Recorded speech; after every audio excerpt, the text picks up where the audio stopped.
Good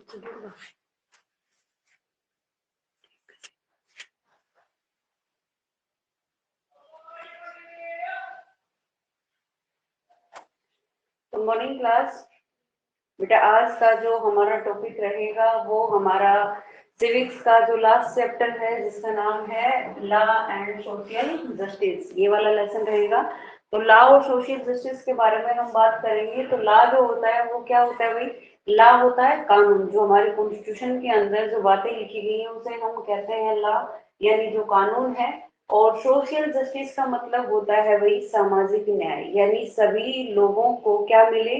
social justice मिले, सामाजिक न्याय मिले। वो किसी भी आधार पर उनके साथ किसी भी तरह का कोई भी डिस्क्रिमिनेशन ना हो, इस बात को श्योर करने के लिए सोशल जस्टिस की जो बात है वो हमारे कॉन्स्टिट्यूशन के अंदर कही गई है। अब हमारे कॉन्स्टिट्यूशन में जो सोशल जस्टिस की बात कही गई है वो क्यों कही गई है, या फिर हम ये कहें कि लॉ या सोशल जस्टिस की आवश्यकता हमें क्यों पड़ती है, किस तरीके से पड़ती है। तो देखिए हमारे यहाँ पे अगर हम इंडिया की बात करते हैं तो इंडिया के अंदर सभी तरह की कम्युनिटीज के लोग रहते हैं, जिसमें हिंदू भी रहते हैं, मुस्लिम भी रहते हैं, क्रिश्चियन भी रहते हैं, सिख ईसाई सभी तरह के मतलब अलग अलग कम्युनिटीज के लोग जो है वो रहते हैं। तो एक तरीके से आप ये भी कह सकते हो कि काफी डिस्क्रिमिनेशन जो है यहाँ पर देखने को मिल सकता है। तो इसीलिए हमारे कॉन्स्टिट्यूशन में, क्योंकि पहले डिस्क्रिमिनेशन बहुत ज्यादा होता था इन कम्युनिटीज में, लोग जो है कास्ट सिस्टम को काफी विघटित करते थे, तो उसी के भेदभाव को खत्म करने के लिए हमारे कॉन्स्टिट्यूशन में ये प्रावधान दिया गया है कि किसी भी व्यक्ति को उनकी कास्ट के आधार पर, उनके कलर के आधार पर या उनके रिलीजन के आधार पर किसी भी तरह का कोई भेदभाव किसी के साथ नहीं किया जाएगा। तो इसीलिए लॉ और सोशल जस्टिस की हम बात कर रहे हैं। लॉ जो कानून है और जो सोशल जस्टिस है उसी की बात हम इस लेसन में करने वाले हैं। तो इसके सबसे पहले हम इम्पोर्टेंट टर्म्स की बात कर लेते एक बार कि इसके अंदर सबसे ज्यादा जो है वो मेन रूप से क्या बताने की कोशिश की गई है। तो मैम्स जो होते हैं, मैम्स जो होते हैं उनको कहा जाता है अपंग, यानी डिसेबल जो पर्सन होते हैं। ठीक है, चाहे मान लीजिए किसी का हाथ नहीं है या पैर नहीं है, बॉडी का कोई भी पार्ट अगर नहीं है, डिसेबल जो पर्सन होते हैं उनको कहा जाता है मैम। तो मैम्स जो होते हैं to injure seriously causing permanent damage to certain part of the body. मतलब इसमें क्या होता है? टू इंजर्ड यानी वो घायल हो जाते हैं, किसमें? सीरियसली तरीके से, केजिंग परमानेंट डैमेज जिसमें उनका बॉडी का कोई भी जो पार्ट है, certain part of the body. Certain part body मतलब जैसे हाथ है या पैर है या आंख है, कान है, सर्टेन पार्ट जो बॉडी का है वो परमानेंटली रूप से क्या हो जाता है? डैमेज हो जाता है, इंजर्ड हो जाता है सीरियसली तरीके से, तो वो कहलाता है मैम। उसके बाद आता है डियर्थ। डियर्थ क्या होता है? डियर्थ होता है अगर किसी चीज की कमी है या अभाव है तो उसे आप कहेंगे डियर्थ, यानी जिसे कहते हैं स्कैर्सिटी और लेक ऑफ समथिंग, यानी किसी भी चीज की जो कमी होती है, समथिंग की जो कमी होती है या फिर अभाव आप कह सकते हैं, तो उसे कहा जाता है डी डियर्थ। और ये है आपका मैम्स। तो मेन इनके ऊपर हमारा जो टॉपिक है वो रहेगा। तो इम्पोर्टेंट टर्म्स में यही बताया हुआ है, maims to injure seriously causing permanent damage to certain part of the body। उसके बाद सेकंड जो डियर्थ है ये है सेगरिटी और लेक ऑफ द समथिंग। ठीक है भाई, अब हम अपने लेसन की जो रीडिंग है वो स्टार्ट करेंगे कि इस लेसन में क्या क्या चीजें जो है वो बताई गई हैं। ये बताया गया है कि कानून के अंदर हमारे कॉन्स्टिट्यूशन में काफी सारी चीजें बताई गई हैं ताकि जो माइनॉरिटीज कम्युनिटीज हैं वो समाज में अपलिफ्ट हो सके, उनको भी समाज में सामाजिक रूप से न्याय मिले। तो सोशल जस्टिस की हम बात करने वाले हैं। जैसे हम एक ट्रेजेडी हुई थी जिसे भोपाल गैस ट्रेजेडी के नाम से जाना जाता है, बहुत ज्यादा फेमस रही है भोपाल गैस ट्रेजेडी। उसमें कुछ पॉइजनस जो गैसें थी वो रिलीज हो गई थी फैक्ट्री में। तो उस टाइम काफी वर्कर वहां सोए हुए थे। तो कहते हैं कि बहुत सारे व्यक्ति जो थे इसमें मारे गए, और साथ ही साथ जिसने भी इस पॉइजनस गैस को सूंघा या वहां पर जो थे तो उनकी बॉडी में कहीं ना कहीं कोई जो है पार्ट जो है वो डैमेज हो गए, या तो डैमेज हो गया या तो उसके कारण उनकी डेथ ही हो गई, या बॉडी का कोई भी पार्ट जैसे आईज के अंदर कोई इन्फेक्शन हो गया या स्किन से रिलेटेड कोई इन्फेक्शन हो गया, या जो बाद में जो बच्चे भी थे वो भी बहुत ज्यादा इससे प्रभावित रहे। तो उनको सोशल जस्टिस किस तरीके से दिया जा सकता था, या गवर्नमेंट के क्या स्टेप हो सकते थे कि गवर्नमेंट जो है टाइम टू टाइम इनको जो है बातें बताती रहती है कि भाई आपको अगर कोई भी फैक्ट्री चलानी है तो कौन कौन सी चीजें जिनका आपका ध्यान रखना जरूरी है। उस समय फैक्ट्री के अंदर काफी चीजों के लिए लापरवाही बरती गई थी, जिसका परिणाम रहा भोपाल गैस ट्रेजेडी। तो भोपाल गैस ट्रेजेडी के बारे में भी हम डिटेल से डिस्कस करेंगे कि इस ट्रेजेडी में कितने लोग मारे गए, कारण क्या रहा, कौन सी गैसें इसमें रिलीज हुई और जो लोग बाद में थे उनके साथ क्या इसमें घटित हुआ। तो वो सारी चीजें आज के लेसन में हम डिस्कस करेंगे। ठीक है भाई, तो स्टार्ट करते हैं अपना जो लेसन है वो ओपन कर दीजिए। आपकी सिविक्स का ये लास्ट चैप्टर है, इसके बाद आपकी सिविक्स जो है वो कंप्लीट हो जाएगी। ठीक है भाई, तो लॉ एंड सोशल जस्टिस की हम बात कर रहे हैं। तो the constitution is custodian to the rights of citizen, यानी हमारा जो कॉन्स्टिट्यूशन है, जो संविधान है, ये एक तरीके से संरक्षक के रूप में काम करता है, एक जो है कस्टोडियन का काम करता है राइट टू सिटीजन्स के लिए।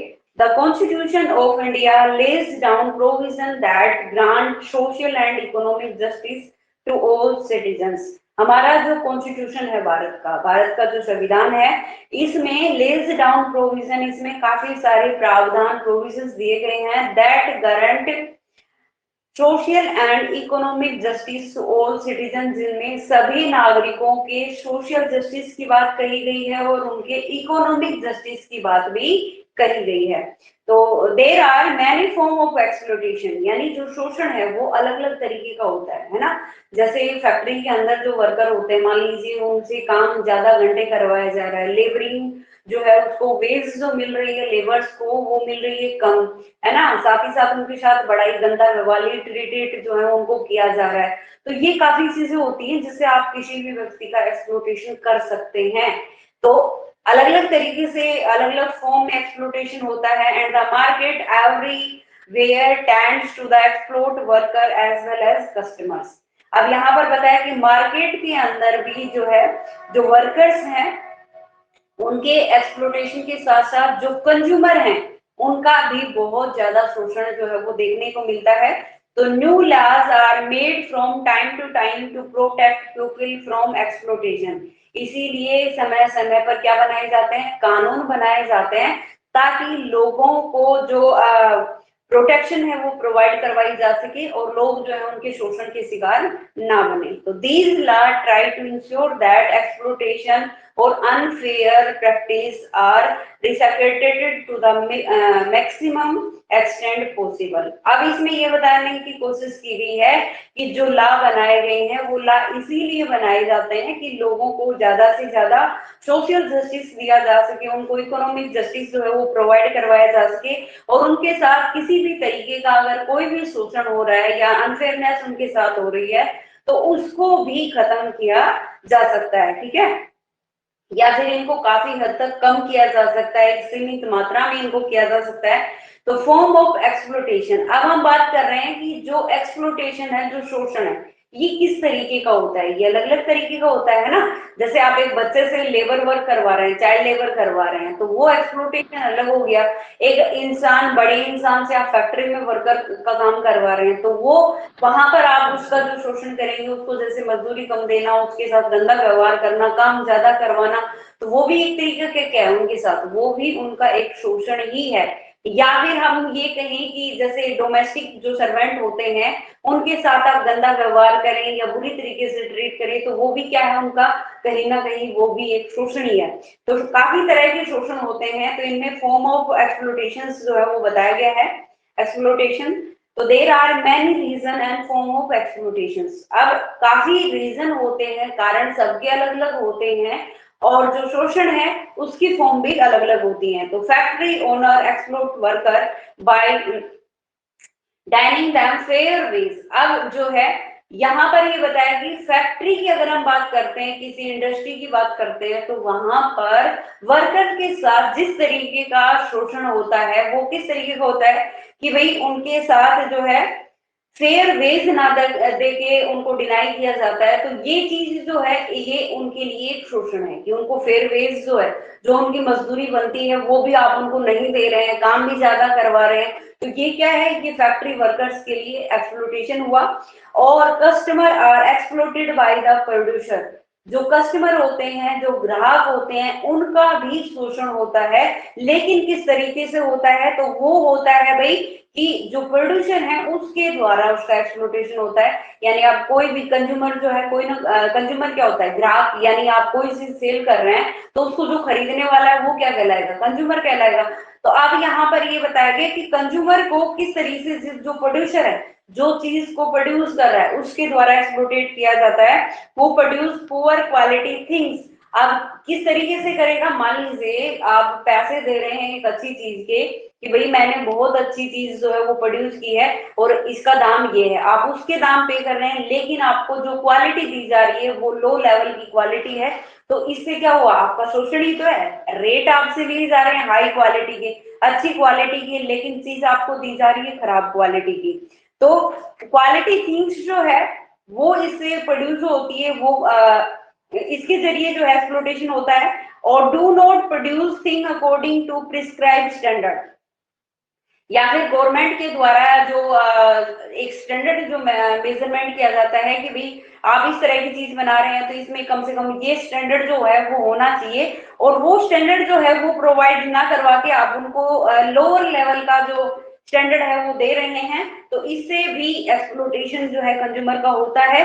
प्रोड्यूस सच एज जो है प्रोडक्ट कौन कौन से होते हैं, sorry, product such as electrical appliances, यानी जो भी बिजली से रिलेटेड जो भी आपके उपकरण होते हैं उनकी क्वालिटी भी जो है हाई या लो हो सकती है। या फिर आपका खाना, फूड। उसके बाद आता है medicines may even cause risk to the lives of the people by their poor quality. The worker have no bargaining power for fear or loss of job or income. अब यहाँ पर ये कह रहे हैं कि वर्कर जो होते हैं वो बार्गेनिंग नहीं कर सकते हैं। कारण क्या है कि भैया इंडिया के अंदर जो एम्प्लॉयमेंट है वो इतना ज्यादा बढ़ चुका है, यानी बहुत सारे पीपल जो है वो ऐसे हैं जो अनएम्प्लॉय हैं, मतलब बेरोजगार हैं। तो उनको क्या चाहिए, काम चाहिए, वर्क चाहिए।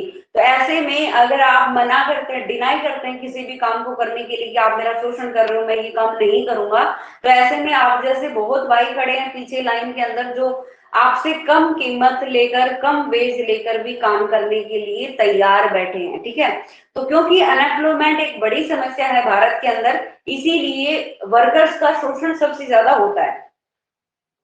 तो आगे बताया है कि भाई बार्गेनिंग जो है वो वर्कर किसी भी तरीके के नहीं कर सकते, क्योंकि उनको डर रहता है कि कहीं उनकी जॉब क्या ना हो जाए, चली ना जाए, या वो अपनी जॉब से हाथ ना धो लें। इसीलिए एंड इनकम, और अगर उनकी जॉब चली जाती है तो उनका इनकम का एक सोर्स जो है वो खत्म हो जाता है। तो इसीलिए वो डरते हैं और वो बार्गेनिंग नहीं कर सकते हैं।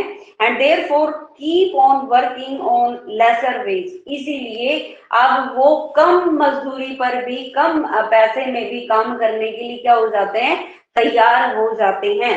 उसके बाद एज ए रिजल्ट, और इसका परिणाम क्या निकलता है, the producer producer do not install adequate safety measures.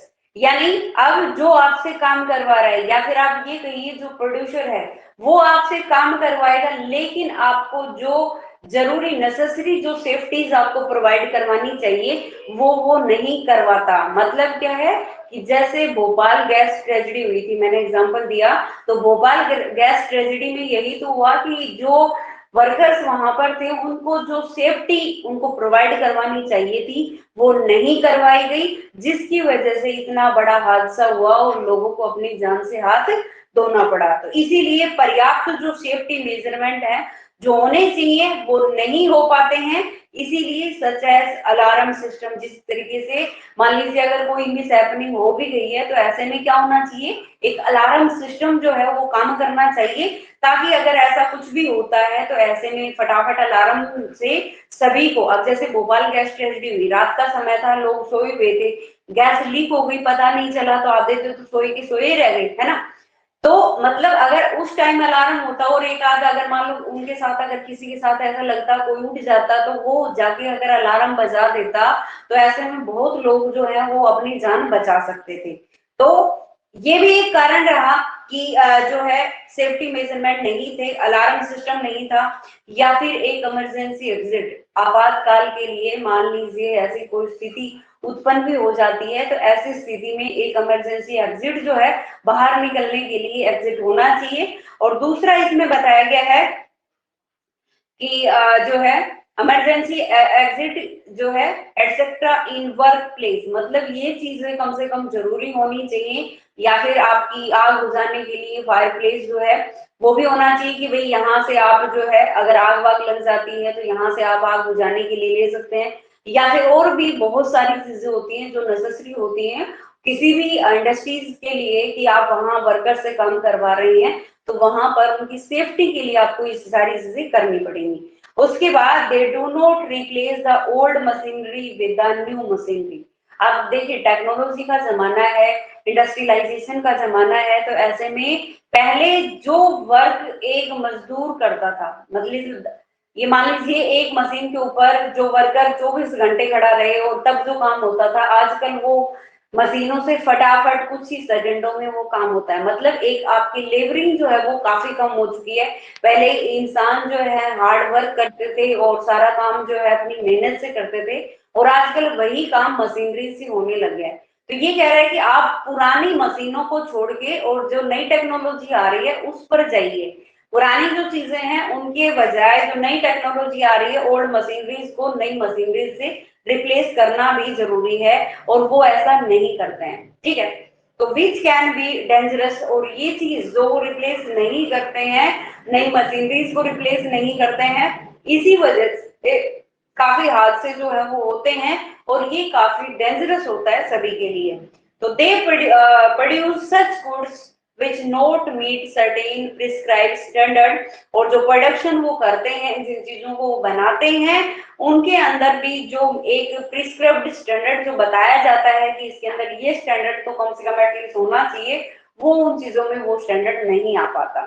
उसके बाद वोलेट मैनी ला लाइक, अब कई बार वो इस अपने आप को बचाने के लिए या फिर आप ये कहिए कि अपने आप को ज्यादा सेव करने के लिए वो लोग कानून को तोड़ने से भी नहीं डरते हैं। ठीक है, लाइक जैसे they employ children below 14 years of age in factories and also pollute air and water.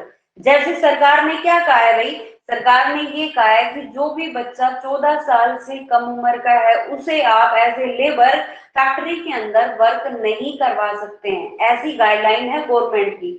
लेकिन क्या हम उनको अच्छी तरीके से फॉलो कर पाते हैं? हम उनको फॉलो ही नहीं करते क्योंकि बहुत सारी ऐसी फैक्ट्रीज हैं जहां आप जाएंगे तो देखेंगे कि वहां पर 14 साल तक, क्योंकि 14 साल तक क्या कर रखा है गवर्नमेंट ने, प्राइमरी जो एजुकेशन है 6 to 14 ईयर्स सभी के लिए फ्री और कंपलसरी कर रखी है कि 14 साल तक तो बच्चे को एटलीस्ट कम से कम स्कूली एजुकेशन जो है वो लेनी चाहिए, बजाय आप उनसे लेबरिंग का काम करवाएं। ठीक है, तो इसीलिए गवर्नमेंट ने मना कर रखा है कि आप 14 साल से कम उम्र के बच्चे से फैक्ट्री के अंदर काम नहीं करवा सकते। दूसरा जो रीजन है वो ये है कि भाई फैक्ट्रीज के अंदर देखिए मशीनरीज का काम होता है और बच्चा इतना परिपक्व नहीं होता या मैच्योर नहीं होता, तो ऐसे हालात में कैप्टिव की मिस हैपनिंग के ज्यादा चांसेस बढ़ जाते हैं और वो चाइल्ड लेबर के अंदर भी आता है। इसीलिए उनसे मना किया जाता है कि आप 14 साल से कम उम्र के बच्चे से फैक्ट्री के अंदर किसी भी तरह का कोई भी काम नहीं करवाएंगे। लेकिन फिर भी क्योंकि 14 साल से कम उम्र का बच्चा मतलब उसे वेज कम देना पड़ेगा, कारण जो है क्योंकि वो बच्चा इतनी डिमांड नहीं कर सकता, उसे जरूरत है तो वो कम वेज में भी काम करने के लिए तैयार हो जाएगा, क्योंकि 14 साल से कम उम्र का बच्चा वही काम करता है जिसके फाइनेंस प्रॉब्लम होती है या कंडीशन घर की बहुत खराब होती है, मजबूरी में इंसान ऐसा काम करता है। तो वो कम वेज में भी अगर उसे मतलब दूसरे व्यक्ति को सपोज 150 में काम मिल रहा है तो वो 100 में भी काम करने के लिए तैयार हो जाएगा। तो गवर्नमेंट ने ये कहा है कि ऐसे बच्चों से आप वहां पर काम नहीं करवा सकते, लेकिन फैक्ट्री के जो ओनर है वो ऐसा बार बार करते हैं, कानून का जो उल्लंघन है वो बार बार देखने को मिलता है, बार बार कानून का उल्लंघन जो है इनके द्वारा किया जाता है। साथ ही साथ दूसरी जो चीज है इसमें ये भी कहा गया है कि भाई आप जब भी फैक्ट्रीज के अंदर काम करवाएंगे तो ऐसी चीजें, ऐसे उपकरण आपको लगाने हैं ताकि कम से कम पानी यानी वाटर का जो पोल्यूशन है वो कम हो, एयर का पोल्यूशन कम हो। अब देखिए जितनी भी फैक्ट्रीज है उनके अंदर केमिकल, कोई भी आप प्रोडक्शन कर रहे हैं, कोई भी चीज आप प्रोड्यूस कर रहे हैं तो उसमें बगैर केमिकल के वो चीज तैयार नहीं होती है। तो वो केमिकल वाला जो वेस्टेज पानी होता है उसे नालियों के द्वारा कहाँ मिला दिया जाता है, नदियों के अंदर। आप देखिए केमिकल वाला जो पानी है, पॉइजनल वाला पानी है, अगर वो नदियों में जाके मिलता है, नदियों का पानी आप कितना यूज करते हैं। बहुत सारी इंडिया के अंदर ऐसी जगह है जहां पर लोगों के लिए पानी अवेलेबल नहीं है, ऐसे में लोग नदी का पानी जो है उसे ही खाना बनाने में भी, पीने में भी हर तरीके से करते हैं। अगर वो ऐसे पानी को पिएंगे तो कितनी सारी बीमारियां हैं जो उनको उस पानी की वजह से होने वाली हैं। दूसरा एयर पोल्यूशन, देखिए अगर एयर पोल्यूट होती है तो उसका असर आपकी हेल्थ पे सीधा सीधा आने वाला है। क्यों?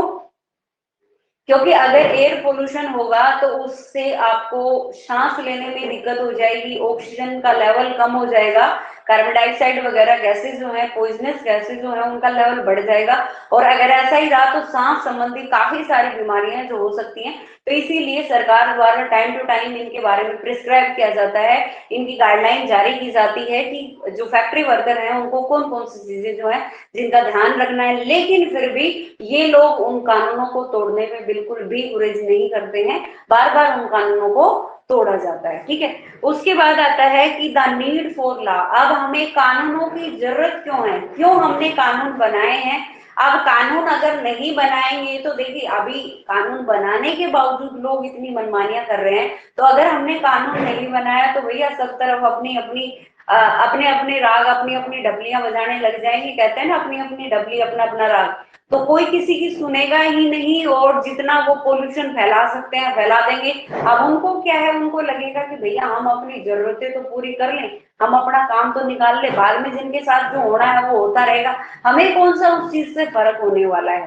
ठीक है, इसीलिए हमारे कॉन्स्टिट्यूशन के अंदर कानून बनाए गए हैं, ठीक है, ताकि जो पोल्यूशन है उसको कंट्रोल किया जा सके, लोगों की हेल्थ का ध्यान रखा जा सके और सोशल जस्टिस सबसे मेन जो है वो प्रोवाइड उनको करवाया जा सके। तो देखिए नीड फॉर लॉ, इसके अंदर आता है कि we have notice that there are so many form of exploitation. जैसे हमने अब देखा है कि भाई जो वर्कर हैं, फैक्ट्री के जो वर्कर हैं उनके साथ भी एक्सप्लोटेशन हो रहा है, उनका भी शोषण हो रहा है। अगर कंज्यूमर कोई है तो उसके साथ भी एक्सप्लोटेशन हो रहा है। अगर आप कोई डोमेस्टिक वर्क कर रहे हैं तो उसमें भी आपका एक्सप्लोटेशन है। मतलब कहीं भी आप जाएंगे वहां आपका शोषण ही शोषण देखने को मिलता है। ठीक है, इसीलिए hence laws are required to protect people from exploitation.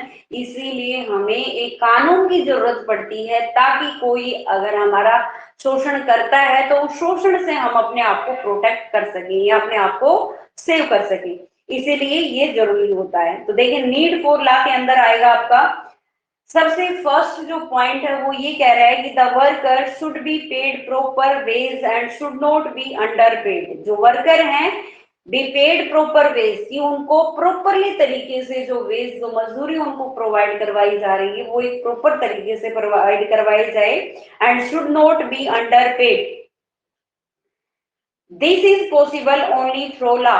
अगर लोगों को समय पर मजदूरी मिल रही है, पूरी मजदूरी उनको मिल रही है, गवर्नमेंट ने जितना फिक्स कर रहा है एटलीस्ट वो भी मिल रही है, तो इसका मतलब ये है कि अगर वहां कानून है तभी ये चीज पॉसिबल हो सकती है, अगर वहां कानून नहीं है तो ये चीज पॉसिबल ही नहीं हो सकती। उसके बाद आता है कि minimum wage act ensure that worker are paid their due and the minimum wage are revise upward annually. Minimum जो वेज एक्ट है कि भाई कम से कम इतनी वेज जो है वो एक वर्कर को मिलनी ही चाहिए, क्योंकि जिस तरीके से महंगाई बढ़ रही है या बाकी चीजें हो रही है तो उसे भी क्या करनी है, अपनी जरूरतों को पूरा करना है। तो इसीलिए उनको कम से कम मिनिमम जो वेज एक्ट है वो लाया गया कि ताकि सभी मजदूरों को जो मिनिमम एज है सॉरी वेज है वो प्रोवाइड करवाई जा सके। तो minimum wage act ensure that, ये इंश्योर करता है कि workers are paid their due, कि वर्कर्स को उनका पूरा जो पेड है वो दिया जाए। And minimum wage are revise upward annually. और अब ऐसा नहीं कि जैसे इस साल आपने एक एनुअली फिक्स कर दिया कि भैया अगर कोई भी मजदूर काम करेगा तो कम से कम उसको 400 रुपए या 500 रुपए दिहाड़ी के रूप में मिलेंगे, वेज के रूप में मिलेंगे। तो ऐसा नहीं कि 10 साल के बाद भी वो 400 ही काम कर रहे हैं, क्योंकि ये एनुअली इसे अपग्रेड करना जरूरी है। क्योंकि देखिए महंगाई हर साल बढ़ती है, बाकी चीजें भी बढ़ती हैं, तो एक मजदूर उतने ही पैसे में बराबर प्रॉपरली तरीके से हर साल काम नहीं कर सकता। तो इसीलिए उनकी जो वेज है वो भी एनुअली क्या होनी चाहिए, रिवाइज होनी चाहिए। उसके बाद आता है भाई दूसरा जो है adequate safety measures should be taken in workplace, यानी एक पर्याप्त जितने भी जो जरूरी होते हैं कि भी सेफ्टी लोगों की ध्यान रखना जरूरी है, तो उनकी सेफ्टी से रिगार्डिंग जो भी मेजरमेंट है जो चलाए जा सकते हैं वो उनके वर्क प्लेस पर जहां वो काम करते हैं तो वहां वो चीजें वो अभियान चलाने जरूरी हैं। तो working condition should not B unhealthy, यानी वर्किंग कंडीशन जो है जहां वर्कर काम कर रहा है तो वो जो कंडीशन है वहां की वो कैसी होनी चाहिए, अनहेल्थी नहीं होनी चाहिए। मतलब ऐसा नहीं हो कि वहां मजदूर काम ही ना कर सके, इतना बुरा माहौल हो, तो अनहेल्थी जो स्थिति है वहां की ना हो। और machinery should not be so worn out to cause danger to the life of the workers, और जो मशीनरीज हैं वो भी इस तरीके की होनी चाहिए कि वो कंफर्ट होके वहां काम कर सके। ऐसा ना हो कि मजदूर वहां पर रहना ही मुश्किल हो जाए और मजदूर उन यानी अगर उन फैक्ट्री उन मशीनरीज पर अगर वर्कर काम कर रहा है तो उनकी जान को ही जोखिम हो या जान ही जाने का चांस हो, तो ऐसा नहीं होना चाहिए। Laws are necessary to ensure all this, इसीलिए कानून जब बनाए जाते हैं तो उनमें इन सभी चीजों का क्या रखा जाता है, ध्यान रखा जाता है। और उनमें ये सारी जो नेसेसरी चीजें हैं वो इंश्योर की जाती है कि भाई ये जरूरी है एज ए वर्कर के रूप में, तो वो उनको प्रोवाइड करवाई जा सके। नेक्स्ट इसमें आता है कि इलेक्ट्रिकल एप्लीकेंस एटसेट्रा, यानी जो इलेक्ट्रिकल है एप्लीकेंस यानी जो भी आपके बिजली से चलने वाली जो चीजें होती हैं etcetera should meet safety standard, तो उनके लिए सेफ्टी होना बहुत जरूरी है। मान लीजिए आप कोई भी बिजली का वायर का काम कर रहे हैं या कोई ऐसा काम कर रहे हैं जिसमें करंट लगने का डर है और आप विदाउट सेफ्टी अगर ऐसा कर रहे हैं, विदाउट सेफ्टी किट अगर आप ऐसा कर रहे हैं तो आपकी जान जाने के चांस भी बढ़ जाते हैं। इसीलिए जैसे इलेक्ट्रॉनिक जो एप्लीकेंस है उसमें सेफ्टी स्टैंडर्ड का होना जरूरी है कि वो उनको प्रोवाइड करवाई जाए।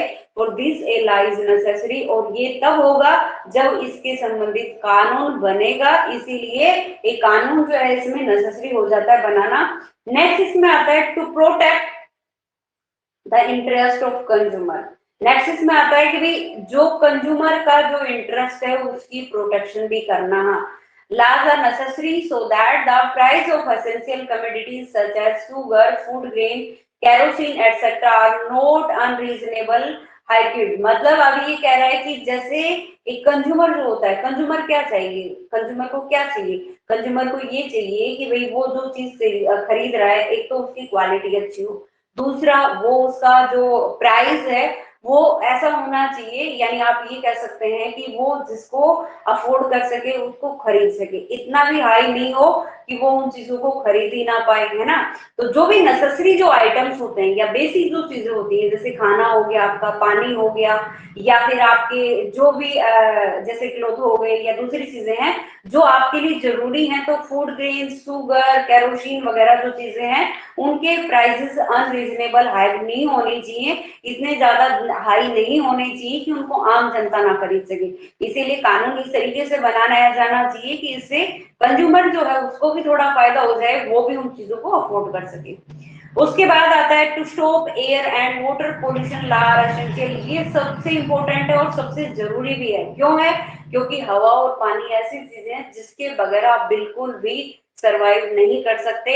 अगर ह्यूमन बीइंग को सरवाइव करना है तो उसके लिए एयर को और वाटर को, एयर और वाटर दोनों पोल्यूशंस को कंट्रोल करना जरूरी है। क्योंकि अगर एयर पोल्यूशन बढ़ता है तो उससे आसपास देखिए, एक तो आपको देखने में भी दिक्कत हो जाएगी। जैसे दिवाली के आसपास जब होता है ये, तो लोग जो क्रैकर्स वगैरह छुड़ाते हैं तो उनसे इतना ज्यादा पोल्यूशन हो जाता है कि दूसरे दिन वहां पर आपको सांस लेने में भी दिक्कत होती है और साथ ही साथ देखने में विजिबिलिटी जो है वो भी काफी कम हो जाती है। ठीक है, या फिर जब पराली वगैरह जलाई जाती है तो उस टाइम भी जो पोल्यूशन है, एयर पोल्यूशन है, वो इतना ज्यादा बढ़ जाता है कि उस टाइम आपको देखने में ऐसा लगेगा कि जैसे सर्दियों के टाइम में धुंध में आपको कुछ दिखाई नहीं देता, वैसे ही एक कोहरा टाइप जो है वो दिखाई देने लगता है और सांस लेने में भी तकलीफ होती है। तो जिनको सांस संबंधी दिक्कत होती है उन लोगों को सबसे ज्यादा परेशानी खड़ी होती है।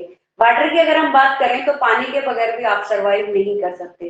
तो अगर ऐसा पानी है जिसमें फैक्ट्रीज के केमिकल्स मिले हुए हैं या फिर जिसके अंदर पॉइजनस गैसें मिली हुई हैं या फिर जिसमें पॉइजनस जो है केमिकल्स है, तो उसमें उस पानी को देखिए वो फॉरेस्ट वगैरह से भी जाता है, तो उसमें जंगल के जो जीव उनके लिए कोई जो है आरओ वगैरह थोड़ी लगा के रखेगा कि भाई वहां उनको सेफ ड्रिंकिंग वाटर प्रोवाइड करवाना है। अगर जंगली जीव उस पानी को पियेंगे तो वो भी बीमार हो जाएंगे, है ना। तो उनकी सेफ्टी के लिए भी साथ ही साथ, क्योंकि पानी जो है उसे स्वच्छ रखना बहुत जरूरी है, तो एयर और वाटर पोल्यूशन जो है दोनों को कंट्रोल करना जरूरी है। और ये तभी हो सकता है जब इस मामले में सरकार अपनी कोई कदम उठाए, कोई कानून बनाए, क्योंकि अगर ऐसा नहीं होता तो लोग अपनी मनमर्जी करने पर उतारू हो जाते हैं। जैसे पराली जो लोग जलाते हैं, अगर कोई ऐसा पाया जाता है तो उनको उस समय जुर्माने के रूप में कुछ पैसे वगैरह भी उन पे लगा दिए जाते हैं ताकि लोग ऐसा ना करें और एयर पोल्यूशन ना हो। ठीक है, तो इसीलिए इन पर कानून बनाना जरूरी है, so that factories do not pollute air and water, ताकि जो फैक्ट्रीज हैं वो पानी और हवा दोनों को ज्यादा पोल्यूट ना करें। उसके बाद आता है law is essential to stop the employment children below 14 years of age. जैसा मैंने आपको पहले भी बताया कि भाई 14 साल से जो कम उम्र के बच्चे हैं उनसे किसी भी तरीके का काम करवाना इलीगल वर्क है। आप उस फैक्ट्री में एज ए वर्कर वहां आप अगर काम करवा रहे हैं तो वो क्या माना जाएगा, वो इलीगल माना जाएगा। तो वो हमारे कॉन्स्टिट्यूशन में लिखा गया है, इसीलिए लोग ऐसा नहीं करते हैं। अदरवाइज आप देखिए कि जो चाइल्ड लेबर है वो कितना बढ़ जाएगा अगर इस तरह के कानून नहीं होंगे। तो इसीलिए ये कानून जरूरी हो जाता है कि काम कॉमन जो लोग हैं उनकी प्रोटेक्शन इनके द्वारा हो सकती है। ठीक है, उसके बाद आता है भाई आपका जो है इन्फोर्समेंट ऑफ लॉ, यानी जो हमारे कानून हैं उनको किस तरीके से इन्फोर्समेंट जो है उनकी की जाती है। तो the government has made a number of law to safeguard the right of various section of society. कि हमारी जो गवर्नमेंट है वो काफी सारे ऐसे कानून बनाती है और ताकि लोगों को जो है सेफगार्ड मिले और अलग अलग जो सेक्शन है हमारी सोसाइटी के उनको भी उनके शोषण से क्या मिले, प्रोटेक्शन जो है वो प्रोवाइड करवाई जा सके and to protect them from exploitation. But the making of law is not an end in itself. लेकिन अगर आप ऐसा सोचते हैं कि सरकार ने कानून बनाया और कानून बन गया तो अब ये चीजें खत्म हो गई, तो सिर्फ कानून बनाने से ही काम खत्म नहीं हो जाता है। तो इसके लिए क्या करना पड़ेगा, the government should also ensure whether these law are being implemented और नॉट। अब गवर्नमेंट को ये चीज भी चेक करनी पड़ेगी कि भैया आपने कानून तो बना दिए लेकिन वो कानून एक प्रॉपर तरीके से वर्क भी कर रहा है या नहीं कर रहा है। ठीक है, for example there is a law that every worker should get fair wage. जैसा एक कानून बनाया गया है कि हर एक वर्कर को क्या मिलेगी, एक फेयर वेज जो है वो प्रोवाइड करवाई जाएगी। But the factory worker ignore this. लेकिन जो फैक्ट्री के जो ओनर होते हैं, सॉरी फैक्ट्री ओनर, वो इस चीज को क्या करते हैं, इग्नोर कर देते हैं and exploit the worker by paying them less than the fair wage. जितना उनके लिए वेज, मिनिमम वेज जो रखी गई है उससे कम में उनको रखते हैं और वो काम करने के भी लड़े होते हैं क्योंकि उनके पास बार्गेनिंग कोई ऑप्शन ही नहीं होता है। अनएम्प्लॉयमेंट इतना ज्यादा बढ़ा हुआ है तो वर्कर्स को शोषण किया जाता है कि उनको प्रॉपर तरीके से वेज जो है वो प्रोवाइड नहीं करवाई जाती। Therefore enforcing and upholding the law is equally important as making them. अब ये कह रहा है इसीलिए इन्फोर्सिंग और अपहोल्डिंग जो लॉ है इक्वली इम्पोर्टेंट करता है एज मेकिंग देम, कि जितना बनाना जरूरी है कानून उतना ही उसको इम्प्लीमेंट करना भी जरूरी है। क्योंकि सिर्फ अगर आपने कानून बनाया है उसको इम्प्लीमेंट नहीं किया है तो भी वो एक प्रॉपर तरीके से वर्क नहीं करेगा। तो प्रॉपर तरीके से वर्क करने के लिए जरूरी हो जाता है कि आप वहां पर ऐसी चीजों को करें ताकि ऐसे कानून बनाए, ऐसे सख्ती से उनको लागू करें कि सभी उनको लागू कर पाए और उनका जो पालन है वो प्रॉपरली तरीके से हो पाए। तो we will discuss it with reference to Bhopal gas tragedy, और ये हम पढ़ेंगे कि किस तरीके से भोपाल गैस ट्रेजेडी जो हुई थी उसमें क्या घटना हुई थी और किस तरीके से जो चीजें थी वो घटित हुई थी। तो बेटा आज हमने ये जाना कि जो हमारे सोशल जस्टिस हैं वो किस तरीके से काम करता है, या एक्सप्लोटेशन है उनकी फॉर्म क्या है, किस तरीके से है। फिर हमने ये जाना कि कानून जो है उनकी नीड क्या है, क्यों हम कानूनों को बनाते हैं, अगर कानून नहीं बनते हैं तो क्या होता है। साथ ही साथ जो इन्फोर्समेंट है ऑफ लॉ, यानी कानूनों को जो इम्प्लीमेंटेशन है वो भी सही तरीके से हो रहा है या फिर आपने उनको बना के रख दिया है, प्रॉपर तरीके से उनकी पालना नहीं हो रही है। तो ये सारी चीजें आज हमने अपने लेसन में जानी जिसका नाम था लॉ एंड सोशल जस्टिस। अब इस लेसन की रिमेनिंग जो चीजें हैं वो हम कल की क्लास में डिस्कस करेंगे। तो आई होप आपको ये चीजें समझ में आई होगी। अगर आई है तो चैनल को लाइक करना ना भूलिए, और अगर आपको कोई भी बात पूछनी है तो कमेंट से आप पूछ सकते हैं या व्हाट्सएप पे आप पूछ सकते हैं। तो बेटा घर पे रहिए, सुरक्षित रहिए, ठीक है, और खुश रहिए सबसे बड़ी, क्योंकि अगर आप खुश ही नहीं रहेंगे तो आप एजुकेशन भी नहीं ले पाएंगे। तो हेल्थी जीवन के लिए जो हैप्पीनेस है ये भी बहुत जरूरी है, लेकिन साथ साथ एजुकेशन जो है ये भी बहुत जरूरी है। ऐसा नहीं है कि आप पूरा दिन मस्ती में ही निकाल दें और पढ़ाई ना करें, तो पढ़ाई जो है वो भी जरूरी है, क्योंकि मेहनत आपको ही करनी है, आपके हिस्से की मेहनत टीचर नहीं करेगा।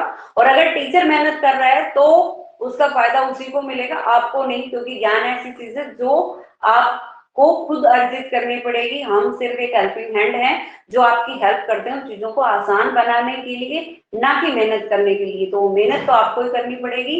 आई होप आपको ये लेसन अच्छे से समझ में आया होगा। तो मिलते हैं नेक्स्ट क्लास में, आज के लिए इतना ही, थैंक यू।